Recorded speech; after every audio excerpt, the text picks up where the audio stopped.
Okay, good morning friends. Hello, कैसे हो आप लोग? Good morning to each and every one of you. जैसे कि आजकल आप लोग देख रहे होंगे कि यह हर साल कि दिसंबर जनवरी के समय में थोड़ा सा बूंदाबांदी, थोड़ा सा बारिश हल्का सा होता है। प्लेन एरिया में जैसे बिहार, यूपी, मध्य प्रदेश, दिल्ली, पंजाब, हरियाणा में हल्का सा बूंदाबांदी होती है। और उसके ऊपर में जैसे हिमालय के ऊपर में, जैसे कि जम्मू कश्मीर का पार्ट हो गया, हिमाचल प्रदेश का पार्ट हो गया, उत्तराखंड का जो पार्ट हो गया, उसके ऊपर में बर्फबारी होती है। ये क्यों होता है? ठंडी के समय में बारिश क्यों होती है? जैसे दिसंबर या जनवरी के समय में बारिश क्यों होती है? आप हर साल देखते होंगे कि प्लेन एरिया में बूंदाबांदी होती है, कभी कभी बर्फबारी भी होती है। तो जो हाई एल्टीट्यूड पर है वहां पर बर्फबारी होती है, स्नोफॉल होता है। और जो लो लेटीट्यूड पर है वहां पर ड्रिजलिंग होती है, बूंदाबांदी होती है। ये हर विंटर में, ईच एंड एवरी विंटर में ऐसा क्यों होता है? In each and every winters there is a drizzling in the plain area and there is a snowfall in the at higher altitudes. Why? This is known as western disturbance. इसको कहते हैं western disturbance, जिसको हिंदी में कहते हैं, मैं आपको एक चीज बता रहा हूं, जिसको हिंदी में कहते हैं पश्चिमी विक्षोभ। ये क्यों होता है? जनरली बारिश ठंडी में तो नहीं होनी चाहिए, क्योंकि ठंडी में आपको पता है कि हाई प्रेशर क्रिएट होता है, और हाई प्रेशर जहां होता है वहां बारिश तो नहीं होना चाहिए, वहां ड्राई होना चाहिए। ये ठंडी में बारिश क्यों होता है? और इसको वेस्टर्न डिस्टर्बेंस क्यों कहते हैं? इसको वेस्टर्न डिस्टर्बेंस इसलिए कहते हैं क्योंकि पश्चिम से आता है। वेस्टर्न, देखो वेस्टर्न मतलब पश्चिम, पश्चिम से आता है। और डिस्टर्बेंस मतलब जो वेदर है, जो क्लाइमेट है, उसको डिस्टर्ब कर देता है। ठीक है, मान लो ठंडी ठीक ठाक चल रही होती है, अचानक बूंदाबांदी, अचानक स्नोफॉल क्रिएट कर देता है। यानी कि प्रेशर या तो बढ़ा देता है या लो कर देता है, लो प्रेशर क्रिएट कर देगा। ठीक है, जिसकी वजह से बारिश हो जाएगी। ये पश्चिम से आता है, इसीलिए इसको वेस्टर्न और हमारे क्लाइमेट और वेदर को डिस्टर्ब कर देता है, इसीलिए इसको डिस्टर्बेंस कहते हैं। इसीलिए इसको वेस्टर्न डिस्टर्बेंस कहते हैं, और हिंदी में इसको पश्चिमी विक्षोभ कहते हैं। ये होता क्यों है? आज हम इसका रीजन देखेंगे कि ये वेस्टर्न डिस्टर्बेंस या पश्चिमी विक्षोभ होता क्यों है। What is the reason behind the western disturbance, और what is the actual reason, scientific reason, actually what is the, we can say that what is the root cause, what is the main reason behind the western disturbance. जो पश्चिमी विक्षोभ है उसके पीछे का main कारण क्या होता है? एक्चुअली अगर मैं एक लाइन में आपको समझाऊं, एक लाइन में, तो एक जेट स्ट्रीम होता है, जेट स्ट्रीम, जिसको कहते हैं सब ट्रॉपिकल वेस्टर्ली जेट स्ट्रीम। सब ट्रॉपिकल वेस्टर्ली जेट स्ट्रीम, सब tropical westerly jet stream. Jet stream क्या होती है? आप सबको पता है कि हमारे अर्थ के सरफेस के ऊपर आफ्टर 6 और 8 किलोमीटर ऊपर हवा को रोकने के लिए कोई फ्रिक्शन नहीं है। तो हवा बहुत तेज बहुत हाई स्पीड में चलता है, 300, 400, 500, इवन 600 किलोमीटर पर आवर। उसी को कहते हैं jet stream. In upper atmosphere, since there is no friction, so the winds blow at a very very high speed, approximately 400, 600 kilometre per hour. That wind is known jet stream. क्योंकि आपको पता है कि surface पर wind को 3 forces manage करती है, उसके स्पीड और डायरेक्शन को। एक होता है कोरियोलिस फोर्स, एक होता है प्रेशर ग्रेडियंट फोर्स, और एक होता है frictional force. But in upper atmosphere, after 5 to 6 kilometre in upper atmosphere, in troposphere, since there is no frictional force, ऊपरी वातावरण में, वायुमंडल में कोई फ्रिक्शनल फोर्स नहीं होता है। क्यों? आपको पता है कि 6 किलोमीटर 8 किलोमीटर के ऊपर कोई बिल्डिंग नहीं है, कोई पेड़ पौधे नहीं है, कोई घर नहीं है, कोई प्लेट्यू नहीं है, कोई माउंटेन नहीं है। एक ही माउंटेन है जिसकी हाइट उससे ज्यादा है, माउंट एवरेस्ट, जिसकी हाइट 8 किलोमीटर के ऊपर है। बाकी धरती के सरफेस पे कोई भी ऐसा इतना ऊंचा माउंटेन नहीं है। तो फ्रिक्शनल फोर्स नहीं है। विंड को रोकने के लिए, जैसे धरती के सतह पर विंड को रोकने के लिए बहुत सारी चीजें हैं, लेकिन धरती के सतह से 8 किलोमीटर 6 किलोमीटर ऊपर हवा को रोकने के लिए कोई चीज नहीं है, कोई प्लेट्यू नहीं है, कोई माउंटेन नहीं है, कोई प्लेन नहीं है, कोई पेड़ पौधे नहीं है, कोई मकान नहीं है। इसलिए विंड बहुत स्पीड से चलता है, फ्रिक्शनल फोर्स एब्सेंट होता है। उसी को कहते हैं जेट स्ट्रीम। तो एक जेट स्ट्रीम है जिसका नाम है सब ट्रॉपिकल, क्योंकि सब ट्रॉपिकल रीजन में बिटवीन 25 और 35 बीच का लेटीट्यूड में चलती है। और वो वेस्टर्ली क्यों? क्योंकि ये इसका डायरेक्शन जो होता है वेस्ट टू ईस्ट, पश्चिम से पूरब की तरफ होता है। क्यों? उसके 2-3 रीजन है, वो हम बाद में कभी देखेंगे कि वेस्टर्ली का डायरेक्शन वेस्ट टू ईस्ट क्यों होता है, या जो मैक्सिमम जेट स्ट्रीम है उसका डायरेक्शन वेस्ट टू ईस्ट क्यों होता है। एक ही जेट स्ट्रीम है जिसका डायरेक्शन ईस्ट टू वेस्ट होता है, जिसका नाम है tropical easterly jet stream. Tropical स्टर्ली jet stream, जो कि मॉनसून में बहुत इंपॉर्टेंट रोल प्ले करता है। खास करके ये हमारा आज का टॉपिक नहीं है। हाँ, आज का हमारा जो टॉपिक है वो है वेस्टर्न डिस्टर्बेंस। वो है वेस्टर्न डिस्टर्बेंस। वेस्टर्न डिस्टर्बेंस मतलब जैसे कि मैंने बताया, इसको हिंदी में कहते हैं पश्चिमी विक्षोभ। वेस्टर्न की इसलिए क्योंकि वेस्टर्न पश्चिम के साइड से आती है। डिस्टर्बेंस की इसलिए क्योंकि ये हमारे क्लाइमेट, हमारे वेदर को डिस्टर्ब कर देती है, और हिंदी में इसको कहते हैं पश्चिमी विक्षोभ। ये होता क्या है? ठंडी के समय में, दिसंबर जनवरी के समय में, यहाँ पर आपको पता है ये आपको मेडिटेरियन सी है, यहाँ पर आपको पता है ब्लैक सी है, यहाँ पर आपको पता है कैस्पियन सी है। इस रीजन में वेस्टर्लीज ट्रेवल करती है। वेस्टर्लीज जो जेट स्ट्रीम है वो ट्रेवल करती है। इस रीजन में वेस्टर्लीज जेट स्ट्रीम ट्रेवल करती है, और ट्रेवल करने के दौरान मेडिटेरियन सी से, ब्लैक सी से, कैस्पियन सी से वो मॉइस्चर उठा लेती है, नमी उठा लेती है, और हिमालय से आकर टकराती है। हिमालय से टकराने के बाद ये दो पार्ट में बढ़ जाती है। एक पार्ट हमारे इंडिया का प्लेन एरिया में आता है, और एक पार्ट ऊपर हाई एल्टीट्यूड में चला जाता है, जम्मू कश्मीर, लद्दाख और उधर साइबेरिया रीजन में चला जाता है। जो हमारे प्लेन एरिया में आता है वो बारिश देता है, क्योंकि आपको पता है कि प्लेन एरिया में हल्का सा टेम्परेचर क्या है, थोड़ा ज्यादा है, और यहाँ पर टेम्परेचर बहुत कम है। हाई एल्टीट्यूड पर, लद्दाख में, जम्मू कश्मीर में, हिमाचल प्रदेश में, उत्तराखंड में, तो वहां स्नोफॉल होता है, क्योंकि वहां टेम्परेचर बहुत ज्यादा कम है। ठीक है, once again I am repeating, in December, January, this subtropical westerly jet streams, while blowing, take the moisture, capture the moisture from the Mediterranean Sea, Black Sea and Caspian Sea. It get a strike with the Himalaya, get bifurcated in two parts. The part which move towards the northern plain give rainfall or drizzling, and the part which move towards the upper altitudes in Jammu and Kashmir and Ladakh give snowfall due to very low temperature. जो सब tropical westerly jet stream दिसंबर के समय या जनवरी के समय, ठंडी के समय जो ट्रेवल करती है, इसका डायरेक्शन क्या है? वेस्ट टू ईस्ट, पश्चिम से पूरब की तरफ। ये मॉइस्चर उठा लेती है, मतलब नमी ले लेती है। कहां से?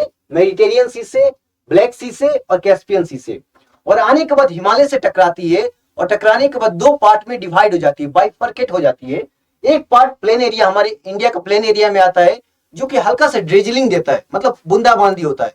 ठीक है, और एक इसका पार्ट ऊपर चला जाता है हाई एल्टीट्यूड पर, जम्मू कश्मीर, लद्दाख, उस एरिया में क्या होता है? स्नोफॉल होता है। इसी को कहते हैं हम वेस्टर्न डिस्टर्बेंस। जिसको हिंदी में कहते हैं पश्चिमी विक्षोभ। एक लाइन में आपको समझना है कि पश्चिमी विक्षोभ या वेस्टर्न डिस्टर्बेंस क्या है। तो आप समझो कि दिसंबर जनवरी में या ठंडी के समय में एक सब ट्रॉपिकल वेस्टर्ली जेट स्ट्रीम है, जो कि बहुत हाई स्पीड से आती है। आते समय ब्लैक सी से, कैस्पियन सी से, मेडिटेरियन सी से नमी यानी कि मॉइस्चर ले लेती है, और आकर हिमालय से टकराती है, और हिमालय से टकराने के बाद दो पार्ट में बाइफरकेट हो जाती है, मतलब डिवाइड हो जाती है। एक पार्ट जो हमारे प्लेन एरिया में आता है वो बूंदा बूंदी देता है, थोड़ा सा बारिश होती है, बहुत हेवी बारिश नहीं होती है, आप देखते होगे थोड़ा सा बूंदाबांदी होता है। और एक इसका पार्ट जो ऊपर हाई एल्टीट्यूड, ऊंचाई पर जाता है, वहां पर स्नोफॉल देता है, क्योंकि वहां टेम्परेचर पहले से डाउन होता है, तो वहां टेम्परेचर और ये चला जाता है, वहां जो बारिश की बूंदे होती है वो स्नो में बदल जाती है। और यहाँ हमारे प्लेन एरिया में बिहार, यूपी, इवन वेस्ट बंगाल तक जाता है। वेस्ट बंगाल, इधर मध्य प्रदेश, दिल्ली, पंजाब, हरियाणा में क्या होता है? बूंदाबांदी होती है। इसी को कहते हैं वेस्टर्न डिस्टर्बेंस। अब देखो, अब आप बोलोगे कि सर ये वेस्टर्न डिस्टर्बेंस यानी कि वेस्टर्लीज, ये गर्मी के समय नहीं होता है क्या? गर्मी के समय ये हवा कहाँ रहता है? गर्मी के समय ये वेस्टर्लीज कहाँ रहती है? क्योंकि जून जुलाई में इसका कोई रोल नहीं होता है। जून जुलाई में मानसून आता है, लेकिन इसका रोल नहीं होता है। एक्चुअली ये हवा, ये वेस्टर्लीज गर्मी के समय भी रहता है, लेकिन गर्मी के समय में क्या होता है कि आपको पता है कि जून जुलाई में, मार्च अप्रैल मई जून जुलाई में सन ट्रॉपिक ऑफ कैंसर यानी कर्क रेखा के ऊपर, जून में हमारे कर्क ट्रॉपिक ऑफ कैंसर के ऊपर आ जाता है, तो यहाँ लो प्रेशर क्रिएट हो जाता है। तो ये जो विंड है काफी हाई एल्टीट्यूड, ऊंचाई पर चला जाता है, हिमालय के ऊपर चला जाता है। लेकिन ठंडी के समय में हमारे इंडिया के ऊपर हाई प्रेशर क्रिएट है, तो ये विंड नीचे आ जाती है। ये विंड, आपको पता है हवा ठंडा हो जाता है, और हवा जब ठंडा होगा तो उसकी डेंसिटी क्या होगी? भारी हो जाएगा, तो नीचे चला आता है। तो रात वेस्टर्ली चलती है, गर्मी के समय भी चलती है, लेकिन गर्मी के समय क्योंकि सन ट्रॉपिक ऑफ कैंसर पर है, कर्क रेखा पर है, ड्यू टू लो प्रेशर ये ऊपर चला जाता है, हिमालय के ऊपर ये हवा चली जाती है। लेकिन ठंडी के समय में due to creation of high pressure, this wind get strike with the Himalaya, bifurcate into two part. The lower part give rainfall while the upper part give snowfall, it is known as western disturbance. इसी को कहते हैं western disturbance या इसी को कहते हैं पश्चिमी विक्षोभ। अब देखो इसको मैं आपको दूसरा एक डायग्राम से दिखाता हूं। जैसे ये यहाँ मेडिटेरियन सी है, यहाँ पर ब्लैक सी है, यहाँ कैस्पियन सी है, ये आती है, टकराती है और स्नोफॉल देती है। अब सवाल उठता है कि ऐसा क्यों होता है। इसका रीजन मैंने बताया आपको कि ये ठंडी में क्यों होता है। ठंडी में इसलिए होता है क्योंकि हमारे इंडिया के ऊपर क्या अभी हाई प्रेशर है। अभी लो प्रेशर कहां पर है, साउदर्न हेमिस्फीयर में, दक्षिणी गोलार्ध में। अभी इक्वेटर के नीचे है, दिसंबर और जनवरी में सन इक्वेटर के नीचे है, तो वहां लो प्रेशर है और हमारे ऊपर हाई प्रेशर है। गर्मी के समय में ये वेस्टर्ली जो हवा होती है वो हिमालय के ऊपर ऊपर चली जाती है, लेकिन ठंडी के समय में ड्यू टू हाई प्रेशर ये हिमालय से टकरा जाती है और टकराने के बाद ये दो पार्ट में बाइफर्केट हो जाती है। अब देखो ये जो लिखा है यही सब लिखा है कि ये आते समय ईरान, इराक, अफगानिस्तान के ऊपर आती है। ब्लैक सी, कैस्पियन सी, मेडिटेरियन सी से ये मॉइस्चर लेती है, मॉइस्चर कैप्चर करती है और हिमालय से टकराने के बाद रेनफॉल क्रिएट करती है। अब ये क्या हमारे लिए अच्छी है या बुरी है। वेस्टर्लीज यानी कि पश्चिमी विक्षोभ हमारे लिए, इंडिया के लिए अच्छा है या बुरा है। देखो ये हमारे लिए अच्छा है, ठीक है। कुछ चीजों को अगर थोड़ा बहुत उसका इसका नेगेटिव इंपैक्ट छोड़ दिया जाए तो हमारे लिए अच्छा है। कैसे अच्छा है, आपको पता है कि इस समय दिसंबर और जनवरी के समय में रबी क्रॉप्स होता है। रबी क्रॉप्स खास करके व्हीट, गेहूं। आप पंजाब से लेकर बिहार तक चले जाओ, इस पूरे प्लेन एरिया में क्या होता है, पंजाब, हरियाणा, उत्तर प्रदेश, बिहार, उधर पूरा गेहूं होता है। और गेहूं के लिए ये जो ड्रिजलिंग होती है, बारिश होती है, गेहूं के लिए बहुत लाभदायक होती है। दूसरा कि जो हिमालय रिवर होती है, आपको पता है कि हिमालय रिवर पेरेनियल रिवर होती है। पेरेनियल रिवर मतलब हिमालय रिवर में सालों भर, चाहे गंगा हो, यमुना हो, ब्रह्मपुत्र हो, ये सब क्या इंडस के, ये सब क्या नदी है, पेरेनियल रिवर है, मतलब साल भर पानी इसमें रहता है। तो पेरेनियल रिवर में ये ऊपर में जब हाई माउंटेन पर क्या होता है, स्नो गिरता है या रेनफॉल होता है, तो इस रिवर को इस समय पानी देती है, जिसकी वजह से रिवर साल भर चलती है। और इसी के कारण पेनिनसुलर इंडिया जो होती है, जो साउदर्न हमारे दक्षिण भारत में जो नदियां है वो साल भर नहीं चलती है। क्यों, क्योंकि वहां पर विंटर में, समर में तो मानसून आता है तो बारिश होती है तो उनको पानी मिल जाता है, लेकिन विंटर में इस तरह की कोई फेनोमेना नहीं होती है जिनके कारण वो सूख जाती है। तो पहला कि जो रबी क्रॉप्स है उनके लिए बहुत सही है, रबी क्रॉप्स खास करके व्हीट। दूसरा पोटैटो और कैरट्स, आप लोग देखते होंगे गाजर के लिए या फिर पोटैटो आलू के लिए जो फ्रॉस्ट है, फ्रॉस्ट को ये आती है, विंड आती है तो इसका स्पीड बहुत ज्यादा होता है, तो फ्रॉस्ट को रिमूव कर देती है, फॉग को रिमूव कर देती है, जिसके कारण पोटैटो और कैरट्स की डेवलपमेंट में अच्छा रोल प्ले करता है। क्योंकि हम, आपको पता है कि हमारा देश एग्रीकल्चरल लैंड है और हमारे देश के बहुत सारे फार्मर डायरेक्टली और इनडायरेक्टली, हम कहते हैं डायरेक्टली किस पर डिपेंड है, रेनफॉल पर डिपेंड है। तो बहुत सारे रीजन में जब बारिश होती है तो व्हीट के लिए, पोटैटो के लिए, कैरट के लिए, ये सब चीजों के लिए अच्छा होता है। तीसरा, ये पोल्यूशन को रिड्यूस कर देती है। आपको पता है विंटर के समय में टेम्परेचर इन्वर्जन नाम की एक फिनोमेना होती है, फ्रॉस्ट होता है, फॉग होता है। जब ये विंड आती है और हल्का सा रेनफॉल देती है तो फ्रॉस्ट और फॉग खत्म हो जाता है, ये खत्म हो जाती है। दूसरा, टेम्परेचर इन्वर्जन खत्म हो जाता है, हिमालय रिवर है उनको पानी मिल जाता है, रबी क्रॉप से उनके लिए काफी फायदेमंद होता है।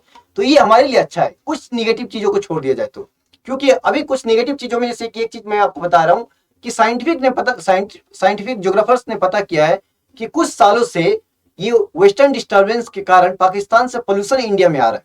पाकिस्तान में जो पोल्यूशन होता है वो इंडिया की तरफ आ जाता है, क्योंकि पाकिस्तान से होकर आती है, ईरान, अफगानिस्तान, इराक, और ये पाकिस्तान से होकर ये वेस्टर्ली जाती है, तो उधर का जो पोल्यूशन है वो इधर लेके आती है। तो ये हल्का सा ये नेगेटिव इंपैक्ट है, बाकी इसका मैक्सिमम पॉजिटिव इंपैक्ट है। तो once again I am saying, एक छोटा सा डायग्राम में आपको मैं समझा रहा हूं कि आपको मैं, क्योंकि हाथ से समझाने में ज्यादा ये होता है।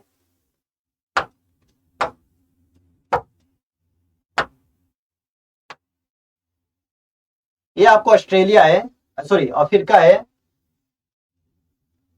ये अपना प्यारा सा भारत है।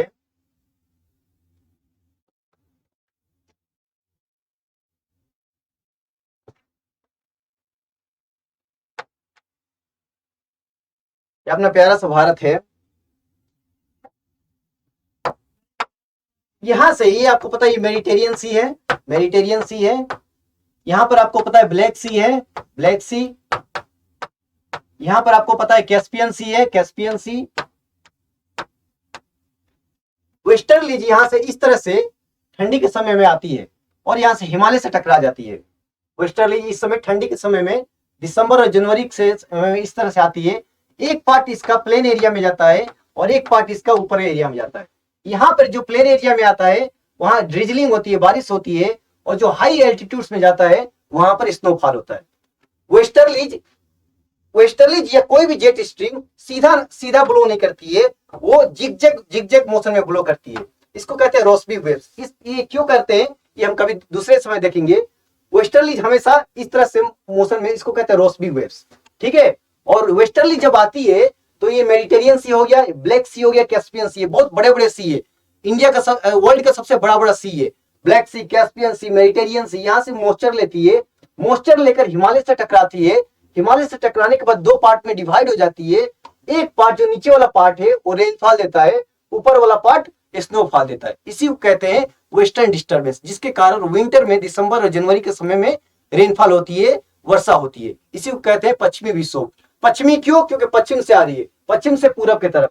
विक्षोभ डिस्टर्बेंस क्यों? क्योंकि इसके आने से पहले क्लाइमेट वेदर बिल्कुल शांत रहता है, लेकिन जैसे ही आएगी हवा तेज हो जाएगा, हवा तेज हो जाएगा, प्रेशर लो हो जाएगा। दूसरा कि बूंदाबांदी होने लगेगा, बारिश होने लगेगा, मतलब डिस्टर्बेंस होने लगेगा। इसीलिए इसको कहते हैं पश्चिमी विक्षोभ या वेस्टर्न डिस्टर्बेंस। दूसरा किसका अच्छाई क्या है, जैसे मैंने बताया कि रबी क्रॉप्स के लिए, खास करके गेहूं के लिए, आलू के लिए, पोटैटो के लिए बहुत सही है। दूसरा कि पोल्यूशन रिड्यूस हो जाता है, ठीक है। आपका टेम्परेचर इन्वर्जन हो गया, फॉग हो गया, फ्रॉस्ट हो गया, ये सबको रिमूव कर देती है। चौथा जो हिमालय से नदी आती है, चाहे ब्रह्मपुत्र हो, चाहे गंगा हो, चाहे जमुना हो, चाहे इंडस हो, सबको पानी देती है ठंडी के समय में। क्यों? क्योंकि ऊपर में हाई एल्टीट्यूड्स पे स्नोफॉल गिरता है और मेल्ट होता है तो पानी मिलता है, ठीक है। तो ये हमारे लिए अच्छी है, अगर एक दो पॉइंट को छोड़ दिया जाए तो वेस्टर्न डिस्टर्बेंस हमारे लिए सही है। So this is all about the western disturbance. I hope आप सबको अच्छा लगा। Thank you all of you.